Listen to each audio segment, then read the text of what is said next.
सुबह लगभग 10 बजे का समय था। पोस्ट ऑफिस से ज़्यादा चहल पहल नहीं थी। पोस्ट ऑफिस के कैबिन से पूरा पोस्ट ऑफिस मुझे साफ दिखाई देता था। मेरी नज़र एक 40-42 साल की महिला पर गई। दिखने में सीधी सादी, मेकअप रहित, प्रभावशाली व्यक्तित्व वाली, पहनावे से मध्यवर्गीय लग रही थी। जिस तरीके से वह ऑफिस के कर्मचारियों से बातचीत कर रही थी, यद्यपि मुझे उनकी बातचीत सुनाई नहीं दे रही थी, उसके स्वभाव की नम्रता साफ झलक रही थी। थोड़ी देर बाद मैंने देखा तो वो बेचैन सी बेंच पर बैठी थी। शायद किसी का इंतज़ार था। इतने में पोस्ट ऑफिस की एक एजेंट आई। उस महिला ने एजेंट से कुछ बात की और एजेंट ने अंदर आकर मुझसे कहा, सर, इनकी आरडी मैच्योर हो गई है। अगर 9,000 रुपये की रकम है, लेकिन शर्मा जी कह रहे हैं कि अभी कैश नहीं है। 11 बजे बैंक खुलने पर ही पेमेंट हो सकता है। सर, मैंने पार्टी को बताया था कि मैं उनकी पेमेंट जल्द करवा दूंगी। क्या कहीं से कैश का बंदोबस्त हो सकता है? हालांकि इतनी रकम तो पोस्ट ऑफिस में रहती है, लेकिन पहले दिन बैंक की छुट्टी होने के से आज कैश नहीं था। मैंने शर्मा जी को बुलाकर उनसे बातचीत की, लेकिन उन्होंने कैश उपलब्ध न होने की बात दोहरा दी। एजेंट से एक महिला को 11:30 बजे तक इंतज़ार करने को कहकर मैं अपने काम में व्यस्त हो गया, क्योंकि बैंक खुलने के बाद कैश लाने में अभी आधा घंटा तो लगेगा ही।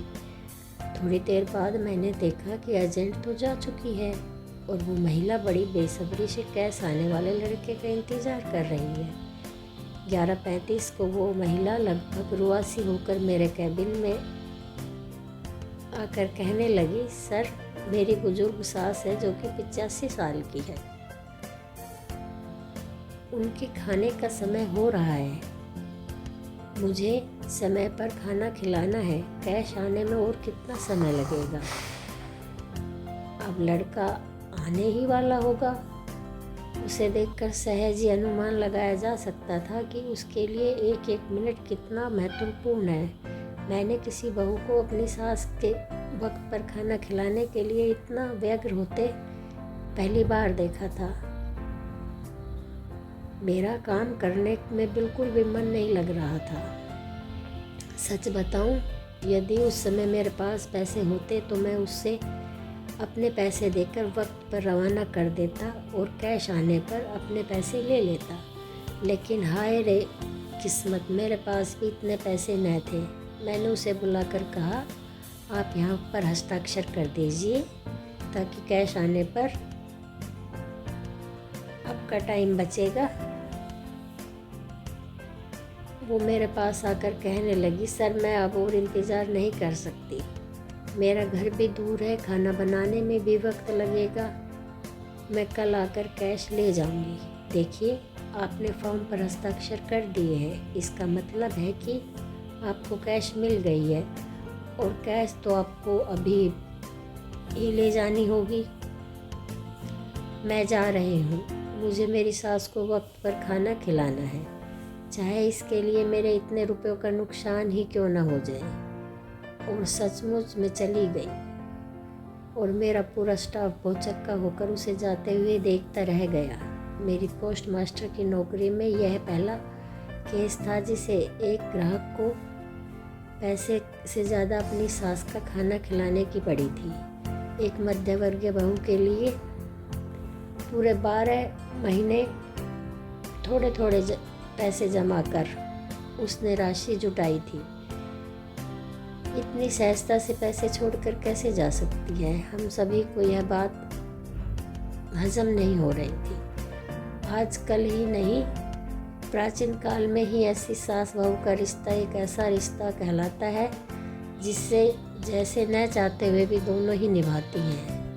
आए दिन हम सास बहू के अनबन के किस्से पढ़ते सुनते रहते हैं। थोड़े दिन पहले ही मैंने न्यूज़ में एक वीडियो भी देखा था।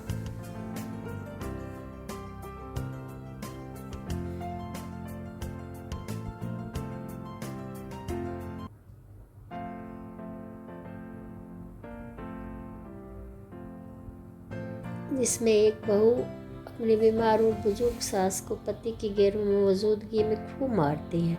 ऐसे में मुझे अपने कानों पर, अपनी आंखों पर विश्वास ही नहीं हो रहा था कि ऐसी बहू भी हो सकती है जो सिर्फ सास को वक्त पर खाना खिलाने के लिए यह सोच ही रहा था कि वह महिला और कैश लाने वाला लड़का दोनों एक साथ प्रवेश किया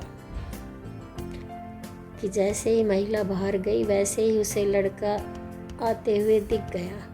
हमने जल्दी से उसे कैश देकर रवाना किया। मुझे मेरे पूरे स्टाफ को ऐसे लग रहा था जैसे आज महिला को कैश सौंपकर बहुत बड़ा काम किया हो।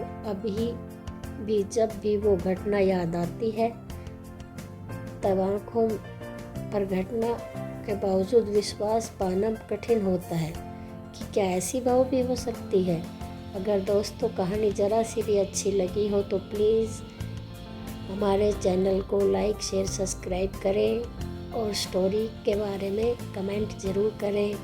वीडियो देखने के लिए थैंक यू।